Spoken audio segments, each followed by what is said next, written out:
Assalamualaikum warahmatullahi wabarakatuh. Salam sejahtera, salam sehat untuk kita semua. Semoga juga teman-teman dalam keadaan baik-baik saja. Dan saya harus bisa bicara untuk membuat konten saat ini karena Persija Jakarta atau Macan Kemayoran itu mendapatkan kemenangan yang spesial 2-0 di GBK di saat mereka berulang tahun. Ya, ulang tahun ke-97. Ini anniversary yang luar biasa, penuh rasa syukur, sukacita ketika Macan Kemayoran mengalahkan PSIM, sang kuda hitam ini dari Yogyakarta dengan 2-0 clean sheet. Ya, bagaimana Maxwell, Souza dan juga Alano Lima, dua pemain dari Persija memastikan kemenangan Persija Jakarta yang ditangani oleh Mauricio Souza ini dengan 2 gol di babak kedua setelah mengalami kebuntuan di babak pertama, tidak mampu menggetarkan gawang PSIM. Padahal gawang PSIM itu tidak ada Cahya Supriyadi, ya, salah satu pemain yang dipanggil ke SEA Games yang sekarang sudah berada di Bangkok juga bersama dengan Raka Cahyana, karena ada 2 pemain dari PSIM yang juga tidak bisa tampil, sama seperti Persija ketika Rayhan Hanan dan Doni Tripamungkas juga harus memperkuat timnas U22 untuk SEA Games.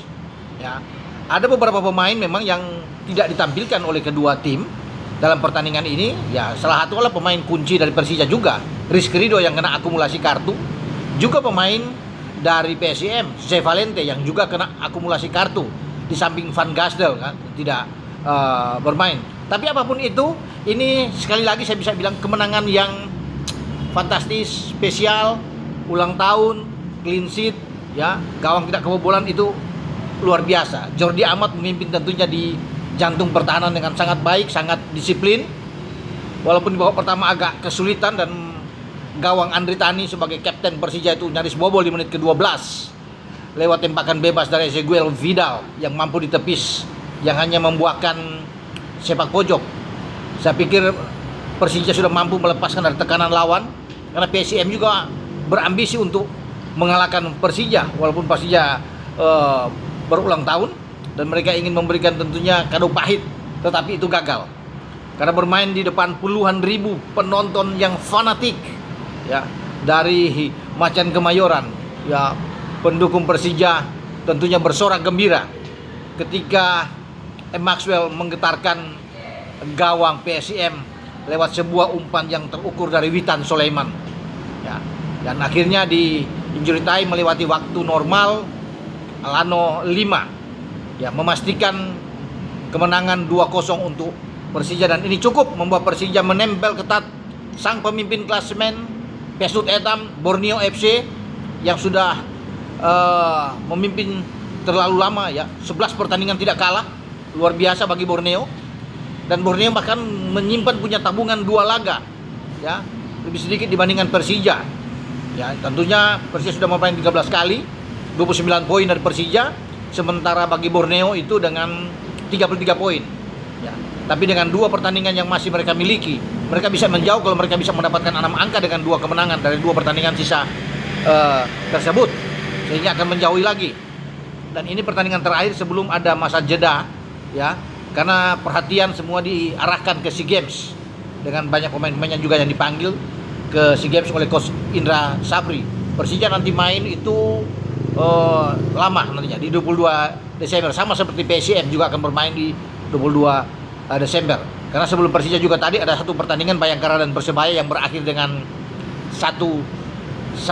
Masih aja besok juga ada pertandingan, Sabtu sampai Minggu juga akan bertanding, juga Persib Bandung juga akan turun melawan dengan Madura United. Dan setelah hari Minggu itu kemudian kompetisi di Liga Super Indonesia itu akan libur, ya, sampai SEA Games itu berakhir baru ada pertandingan lagi. Makanya itu berlangsung pertandingan menjelang Natal, ya, saya bilang tadi di 22, karena SEA Games kan tanggal 20 mungkin sudah berakhir, ya. Sepak bola itu dipertandingkan tanggal 3 sampai tanggal 18 bahkan, dan timnas U22 kita sudah berada di Bangkok untuk mempertahankan medali emas yang direbut 2 tahun lalu di Kamboja setelah menunggu 32 tahun.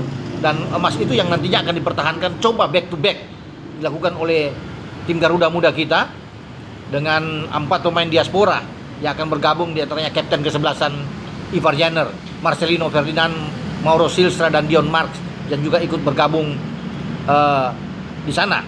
Dan saya pikir juga ketika Rizky Ridho tidak bermain dan dia menyaksikan pertandingan ini, ya sama tentunya dengan Raihan Hanan dan juga dengan Doni Tri, mereka menyambut dengan luar biasa.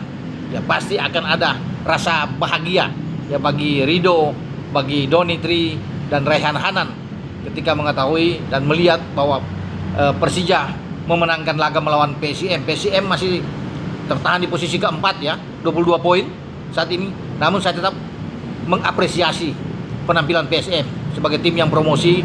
Mereka itu luar biasa ya. Makanya saya bilang ini sebagai kuda hitam yang juga menyulitkan bagi Persija. Sebelum Persija bisa mendapatkan 2 gol mereka di menit 77 dan menit 90 plus 5. Jadi apapun itu kita harus ya salut terhadap penampilan perjuangan dari PSIM, terlepas mereka harus kalah. Dan selamat untuk Macan Kemayoran, untuk Persija Jakarta yang meraih 3 poin penting di hadapan publik, masuk bermain di GBK, dan sekali lagi clean sheet yang mereka dapatkan, dan itu sudah cukup buat mereka untuk tetap memelihara asa mereka dalam perjuangan bagaimana merebut gelar juara di Liga Super musim ini, walaupun Borneo ada di atas mereka yang belum terkalahkan ya. Sementara di peringkat ketiga ada Persib Bandung. Makanya saya bilang hanya ada 3 tim yang punya peluang untuk bisa menjadi juara: Borneo, Persija, dan Persib Bandung. Oke, sampai di sini dengan saya Bung Ropan berbicara. Ciao.